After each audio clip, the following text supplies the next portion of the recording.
उधम सिंह नगर के गदरपुर से इस वक्त की बड़ी खबर। गौरक्षा स्क्वाड टीम कुमाऊं ने वार्ड नंबर 3 में बड़ी कार्रवाई करते हुए भारी मात्रा में प्रतिबंधित गौमांस बरामद किया है।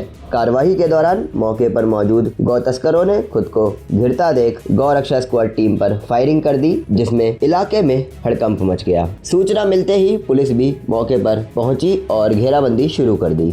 मुठभेड़ के बाद 2 आरोपियों को गिरफ्तार कर लिया गया, जबकि 2 अन्य तस्कर मौके से फरार होने में सफल रहे। फरार आरोपियों की तलाश में पुलिस की टीमों लगातार दबिश दे रही हैं। बरामद गौमांस को लेकर जांच शुरू कर दी गई है। पुलिस पूरे मामले की गहन जांच में जुटी है और गिरफ्तार आरोपियों से पूछताछ जारी है। गदरपुर में हुई इस कार्रवाई के बाद गौ तस्करी के नेटवर्क को लेकर भी कई बड़े खुलासे होने की संभावना जताई जा रही है। हाँ सर, ये रात 3 बजे की घटना है और 3 बजे ये अचानक से गाड़ी की हमें धमाके की आवाज़ आई, टायर ब्लास्ट होने की। तो उसमें से जब ये पुलिस टीम इन्हें पकड़ने की कोशिश कर रही थी तो साथ में ये 4 जने थे टोटल मिलाकर के। अयूब खान था, एक मोइन था और एक ये अपना नन्ना बता रहा है। ये सुहार निवासी हैं और इनका पीछे ससुराल है कॉलोनी में। और ये जैसे ही इनको पकड़ने की कोशिश करी गई पुलिस के द्वारा तो ये भाग करके पीछे से 2 राउंड इन्होंने फायर मारे। अच्छा। और 3 जने इसमें से फरार होने में सफल हुए और बाकी एक जना पुलिस के हत्थे आ गया। गाड़ी इनके पुलिस वालों के ऊपर गाड़ी चढ़ाने की पूरी कोशिश थी, जिससे कि ये खंबा आ गया और हमारी टाइलें आ गई, जिससे इनका टायर ब्लास्ट हुआ और ये पकड़ में आ पाया है। और जो गौरक्षा दल है उसको हम प्रशंसा करते हैं, उसको हम अप्रिशिएट करते हैं और उसको सम्मान मिलना चाहिए।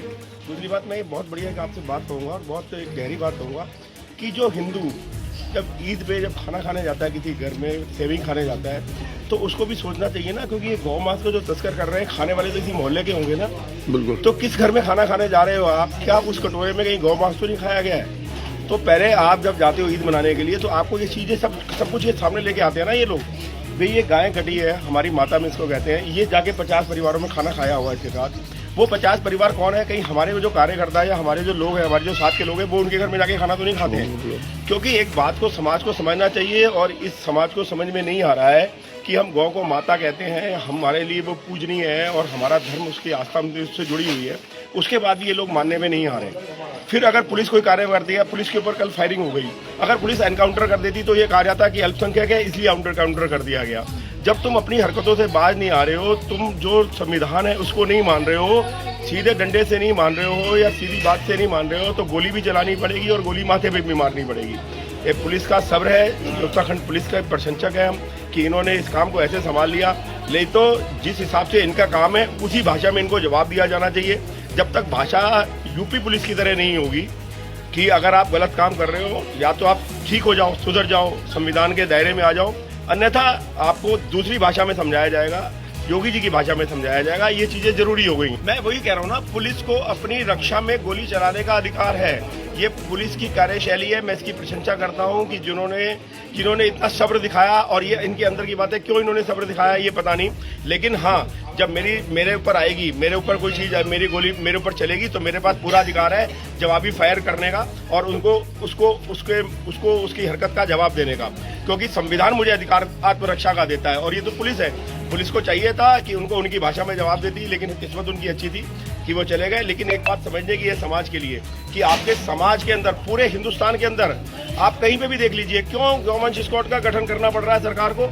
अरे आपको अब पता है कि हम लोग गाय को मानते हैं, माता मानते हैं, गाय का हमारा आस्था है उसके साथ, तो आपको भी चाहिए कि इन चीजों से बचे रहे। आपके पास मांस खाने के लिए और कम चीजें थोड़ा है, लेकिन आपने गौवंशीय ही खाना है, तो इसका मतलब आप जानबूझकर बहुसंख्यक आबादी की भावनाओं को छेड़ दे और इसको सहन शक्ति से ऊपर की बातें हो चुकी हैं। ये भाजपा की सरकार ही है जो आप लोग इनको पकड़ के पुलिस वाले आज यहाँ बैठे हुए हैं। नहीं तो कांग्रेस की सरकार में, समाजवादी की सरकार में तो ये खुली छूट थी।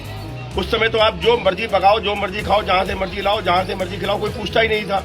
आज सरे रोड पे सरे आम बिकता था गौवंशीय। लेकिन ये इस समाज के, इनके जो अच्छे लोग हैं, मुस्लिम समाज के जो अच्छे लोग हैं, उनकी नैतिक जिम्मेदारी बनती है कि अपने बच्चों को समझाएं, अपने समाज को समझाएं, अपने व्यवहार को समझाएं कि ये हिंदुस्तान है, पाकिस्तान नहीं है। और जिन्होंने गौमांस खाना है, वो संविधान का पालन नहीं करना है, तो उनको हिंदुस्तान में रहने का अधिकार नहीं। उनके लिए बांग्लादेश और पाकिस्तान बने हुए हैं। कृपया वो लोग बाहर चले जाए, आराम से, वहाँ पे जो चीज़ है वहाँ जाए, अगर यहाँ पे रोका जाता है तो।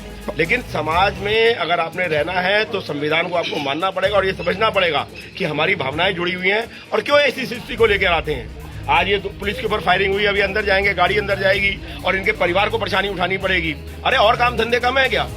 लेकिन काम जानबूझ के अल्पसंख्यकों को ये जो इनमें से ये जो काटने वाले हैं और जो खाने वाले हैं जानबूझ के बहुसंख्यकों की भावनाओं को छेड़ पहुंचा। हमें जो है मुखबिर के द्वारा सूचना मिली जो है उसमें जो है गौवंशी पशु का मांस बरामद हुआ है। तो जो है वाहन भी बरामद हुए हैं गौ तस्करी में प्रयुक्त। जो है गिरफ्तार भी किया गया है 2 लोग, कुछ लोग फरार भी हैं। तो अभी फर्द बरामदगी की कार्रवाई चल रही है। पशु चिकित्सा अधिकारी को मौके पर सैंपलिंग के लिए बुलाया गया है, तो उन्हीं का इंतजार कर रहे हैं और फर्द बरामदगी की कार्रवाई चल। तस्कर जो है वैसे मूल रूप से स्वार के रहने वाले हैं, लेकिन जो है इधर गदरपुर में का भी रहने का निवास का संज्ञान में आया है। तो फर्द बरामदगी की कार्रवाई चल रही है। तो उसके बाद जो है जो भी चीज़ होगी फिर आगे क्लियर होगी।